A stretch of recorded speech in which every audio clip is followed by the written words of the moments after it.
ધાર્યું થાય તો હરિ કૃપા, ધાર્યું ન થાય તો હરિ ઈચ્છા. મોજ કરો કે ધાર્યું તો એવું થયું, હરિની કૃપા. મારા વાલાએ સિક્કો માર્યો, ધાર્યું તો એવું થયું, અરે એના કરતાં વધારે સારું થયું, હરિની કૃપા. અને આપણા ધાર્યા મુજબનું ન થાય, હરિ ઈચ્છા. મારા પ્રભુને નહીં સ્વીકાર હોય, જે ગમે જગત ગુરુદેવ જગદીશને તે તણો ખરખરો ફોક કરવો, આપણો ચિંતવ્યો અર્થ કઈ નવસરે ઉગરે એક ઉદ્વેગ ધરવો.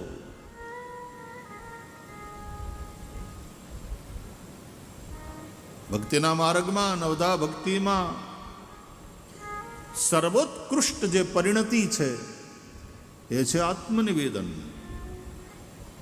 શ્રવણમ કીર્તનમ વિષ્ણોઃ સ્મરણમ પાદસેવનમ અર્ચનમ વંદનમ દાસ્યમ સખ્યમ આત્મનિવેદનમ. When you dedicate yourself to that Almighty, તો પછી આપણી ઈચ્છા શું?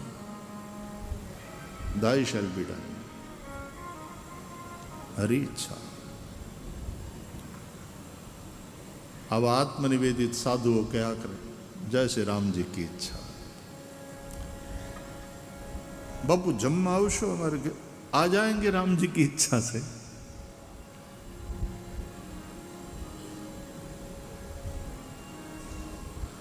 તો બોલો, વચ્ચે આવતા આવતા લપસી ગયા, તે વાગ્યું, તો આમ લોહી બોહી નીકળ્યું. પાછું હરખું હરખું કરી માથે આમ ધૂળ આમ કરી અને હાવ ઝીણી ધૂળ નાખી દીધી ખાવ. હું ત્યાં મલમ બલમ. અમે એ રીતે મોટા થયા છીએ ગામડામાં. એ ઉંમરમાં હાલવાનું તો હોય જ નહીં, દોડવાનું જ હોય. એક ઘેરથી બીજે ઘેર જાય તો છોકરાઓ દોડીને જ જાય, હાલવાની વાત જ ના હોય. નહીં તો ચાલતી તો શકે, પણ નહીં, ચંચલતા, દોડીને જાય. અને પાછા ઘણા તો પોતે આમ ગાડી હોય એ રીતે જાય, મોટરને ભર કરીને ભાગે નાનપણમાં. નહીં ઓલું ફટફટિયું જોઈ ગયા હોય, મોટરસાયકલ જોઈ ગયા હોય, ઘેરથી ભાગે તો એમ ભર કરીને એવી રીતે જાય, કે જાણે પોતે ફટફટિયું હોય. આમાં એમ અને એમાં પડે એટલે વાગે. એ આ હું અનુભવનું બધું બોલું છું. આ નાનપણ જે રીતે ગામડામાં વીત્યું, આપણે બધાને જે ગામડામાં જીવ્યા અને મોટા થયા છે એનો આ અનુભવ હશે. તો ત્યાં વાગે ને ગોઠણ છોલાય ને ત્યાં ક્યાં ઓઇન્ટમેન્ટ હતું? એવું ઓઇન્ટમેન્ટ તો હતું નહીં કે મલમ બલમ. એટલે આમ ધૂળ લઈ આમ આમ આમ આમ કરી અને હાવ એકદમ પાવડર જેવી હોય ને એ જ નાખી દેતો. અરે આજે વ્રજની અંદર લોકો આવું થાય ત્યારે વ્રજ રજત એના ઉપર નાખી દેતા. કાંઈ નથી થતું, મટી જાય. તો એ રીતે આવે ને બાપુ, તો બોલો યજમાન કે અરે આ બાપુ આ શું થયું? આમ કે વાગ ગીર ગયે રામજી કી ઈચ્છા છે.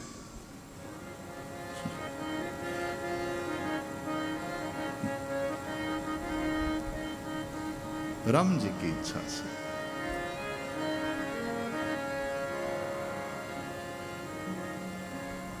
આત્મનિવેદનમ.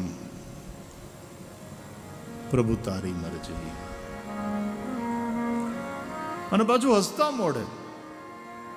હિરણ્યકશિપુએ આટલું કર્યું, પણ તોય પ્રહલાદના મોઢાનું હાસ્ય વિલાયું નથી. એનું નામ જ પ્રહલાદ. પ્રકૃષ્ટ લાદ યસ્ય સહ. જેનો લાદ એટલે આહ્લાદ, એટલે કે આનંદ પ્રકૃષ્ટ છે. કોઈ પણ પરિસ્થિતિ એના આનંદને છીનવી ન શકે, એના આનંદને ડિસ્ટર્બ ન કરી શકે એવો પ્રકૃષ્ટ આહ્લાદ જેનો છે તે પ્રહલાદ. ભગવાન રામની વંદના કરે છે રામચરિતમાનસમાં ગોસ્વામી તુલસીદાસજી. ત્યારે લખે છે કે પ્રસન્નતામ યા ન ગતાભિષેકતઃ તથા ન મમલે વનવાસ દુઃખતઃ મુખાંબુજશ્રી રઘુનંદનસ્ય મે સદાસ્તુ સા મંજુલ મંગલ પ્રદા. ક્યા વાત!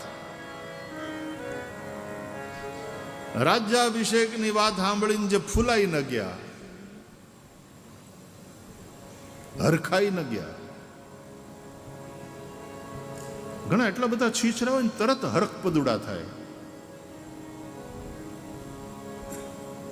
છીછરી નદીમાં પાણી આવે તરત કિનારા તોડીને વહેતી હોય, પણ એ કેટલી વાર, કેટલો સમય. ક્ષુદ્ર નદી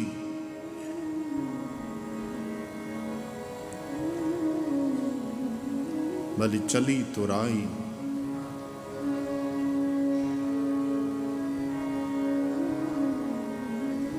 છીછરી નદી તરત કિનારાને તોડીને વહેતી હોય. થોડુંક પાણી આવે ચોમાહામાં,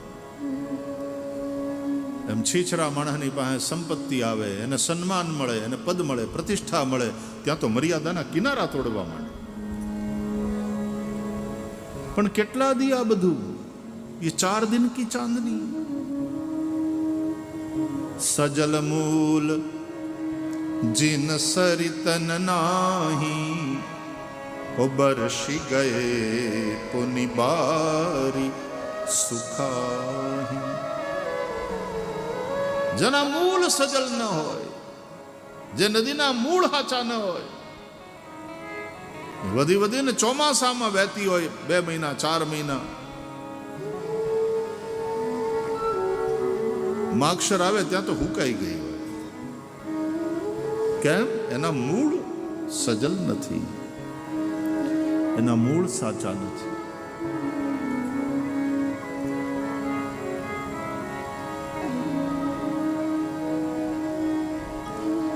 જે ધીર ગંભીર છે, સાક્ષી ભાવે બધું જુએ છે કે આ બધું મારા લીલાધરનું નાટક છે. અમારે પૂજ્ય મહારાજ શ્રી કારશની મહારાજ શ્રી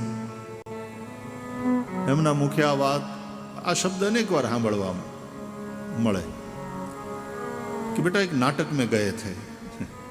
આપણે એમ કે એક કાર્યક્રમમાં જવાનું હતું, एक कार्यक्रम में गया था, ये हम कि एक नाटक में, या तो कल हमें एक नाटक में जाना पड़ेगा. सब नाटक, લીલાધરનું નાટક છે.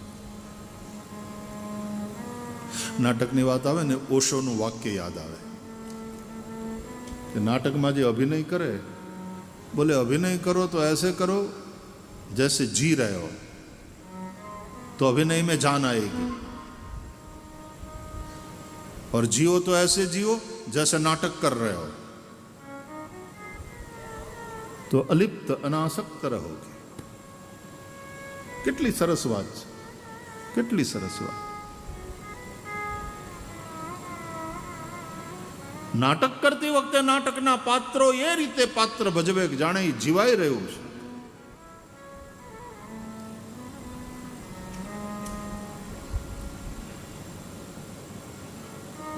અને જીવાઈ રહેલું જીવન એ રીતે જીવો કે આ બધું નાટક છે મારા લીલાધરનું.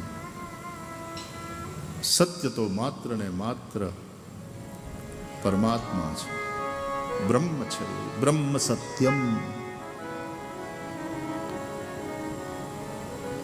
કહેવાનો અર્થ,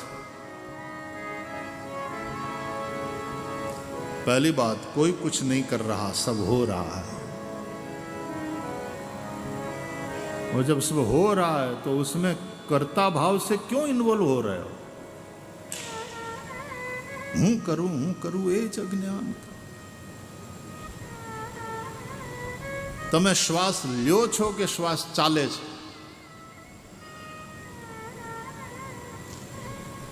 તમે કથા સાંભળો છો, તમારું ધ્યાન કથામાં છે ને શ્વાસ ચાલે છે.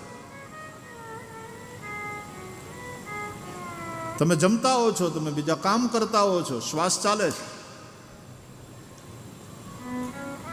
અરે તમે રાતના ગાઢ નીંદરમાં હો છો, શ્વાસ ચાલે છે, હૃદય ધડકે છે, खून वहे છે. प्रकृति में ये सब हो रहा है, ये सब लीला है. હૃદયને ધડકાવવાનું આપણી માથે હોત તો કેદીના ગુજરી ગયા હોત. એની મેળે હાલે છે. અને હૃદય એક એવું ઓર્ગન છે, હાર્ટ મનુષ્ય શરીરમાં એવું ઓર્ગન છે કે જન્મે માણસ એ પહેલાંથી હાર્ટનું ફંક્શન ચાલુ હોય. માના ગર્ભમાં હોય બાળક ત્યારથી હાર્ટનું ફંક્શન ચાલુ હોય. હવે તો સાધનો એવા થઈ ગયા છે કે માના ગર્ભમાં રહેલા બાળકના હાર્ટને ધબકતું તમે જોઈ શકો.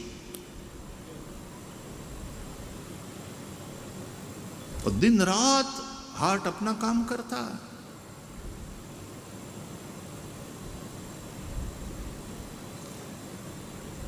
ધબકી રહ્યું છે.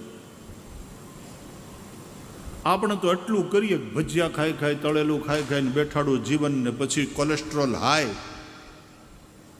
તો કોક દી એના હાલવામાં રૂકાવટ આપણે ઊભી થાય એવા આપણા અપલખણ ખરા.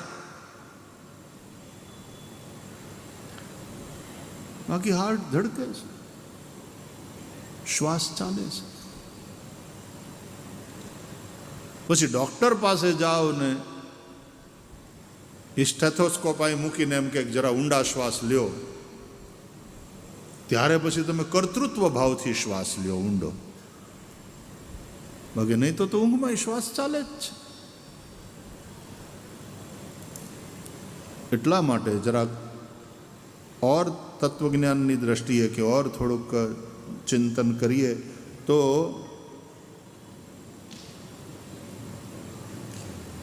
એવું સમજાય છે કે ક્રિયા અને કર્મ એ બેમાં ભેદ છે. આપણે ક્રિયા કર્મ એમ બોલીએ,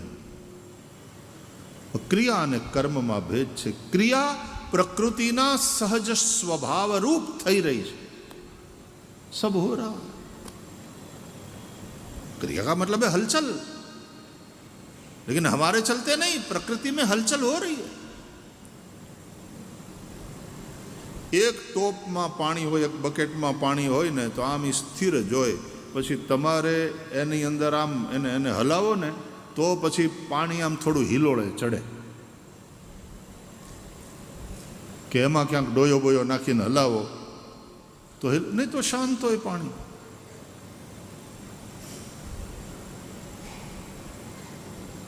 આ દરિયા હિલોળે ચડે છે, તેમાં તમે ડોયો ફેરવ્યો એટલે હિલોળે ચડ્યું છે દરિયાનું પાણી. તમે હલાવ્યું આમ.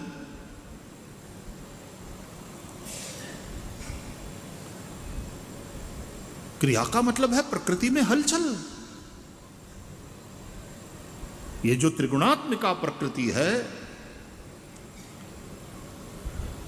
उसके गुणों की विषमता के चलते जो हलचल होती है वो क्रिया है. आवड़ा हमें बैठा ने आज એટલે આ બધું નીકળે, નહીં તો આ બધું અઘરું થાય. રહેવા દો.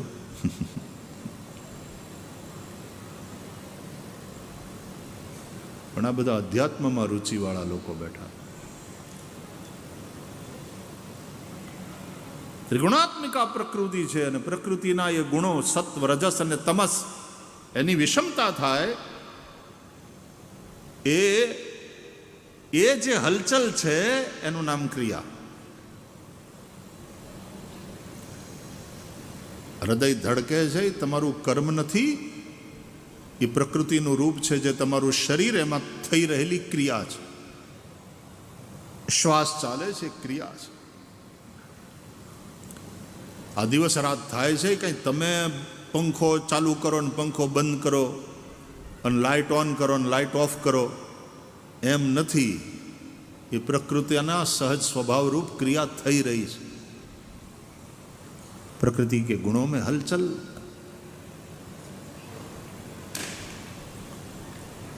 પણ એ પ્રકૃતિના સહજ સ્વભાવ રૂપ ક્રિયામાં મનુષ્યને અજ્ઞાનને કારણે જ્યારે કર્તૃત્વ ભાવ થાય કે હું કરું છું, ત્યારે એ કર્મ બને. એ જ ક્રિયા કર્મમાં ફેરવાય અને કર્મમાં બાંધવાની તાકાત છે. ક્રિયા તો ન્યુટ્રલ વસ્તુ છે. ક્રિયાની સાથે પાપ પણ નથી, ક્રિયાની સાથે પુણ્ય પણ નથી. પણ કર્મ બાંધે. કારણ કર્તૃત્વ ભાવ છે એમાં, હું કરું છું. અને કર્તૃત્વ ભાવ એના મૂળમાં છે અજ્ઞાન. એટલે નરસિંહ મહેતાના આ પદને વારંવાર યાદ કરો, હું કરું એ જ અજ્ઞાનતા. અને પાછું દ્રષ્ટાંત તો જો આપ્યું જુનાગઢના નરસિંહા નાગરે કે શકટનો ભાર જેમ શ્વાન તાણે, જેમ કૂતર્યું ગાડું બળદગાડું તાણતું હોય, બળદગાડાના ભારને વહન કરતું હોય, પેલા બળદગાડું છે એ કૂતર્યા ગાડું નથી, બળદગાડી છે. તે બળદ આખું ભરોટું હોય ને એ લઈને બળદગાડું ખેંચતા હોય, એ ભારનું વહન કરતા હોય. અને ઓલા કૂતરાને તડકો ન લાગે એટલા માટે થઈને ગાડાની હેઠે હેઠે હાલતું હોય છાયામાં. અને એ કૂતરાને એમ થાય કે જોયું આ મારે હિસાબે હાલે છે, આ બધું હું ખેંચું છું, આ ભાર હું વહન કરું છું. એ કૂતરાની જેવી મૂર્ખ સમજ છે. અજ્ઞાનને કારણે માણસને એમ થાય કે આ બધું મારે કારણે હાલે છે.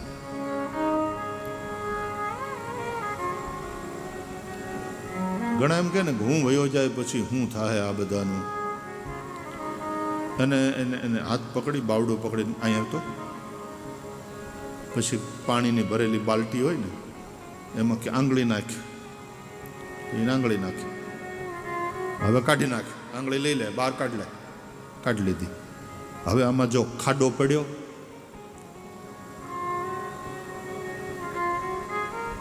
ત્યાં આંગળી કાઢી લીધી એટલે ખાડો પડ્યો. એમ આપણે વયા જાઉં ત્યારે કોઈ ખાડો બાડો નહીં પડે. અસ્તિત્વ પોતે પોતાનું સંતુલન કરી જ લે છે.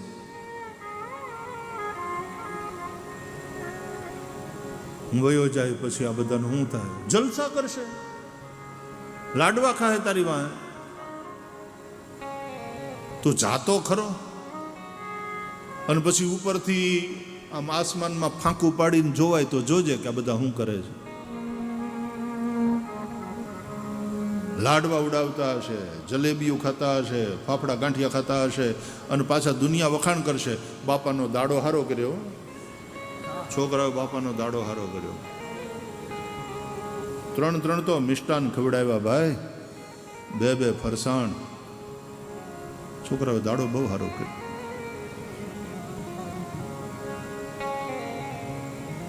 છોડો યાર, જ્યાં સુધી છીએ ત્યાં સુધી આપણા ભાગે જે ભૂમિકા આવી છે એને ભજવી લ્યો, નાટક કરી લ્યો. તમારું જે કેરેક્ટર છે, તમારા ભાગે આ નાટકમાં જે ભૂમિકા આવી, અને એ ભૂમિકાને પાછી એવી રીતે ભજવો કે જાણે બધું સાચું હોય, એવી રીતે નાટક કરો. પણ અંદર ખાને તમને ખબર છે કે આ બધું નાટક છે, આ મારા લીલાધારનું નાટક છે.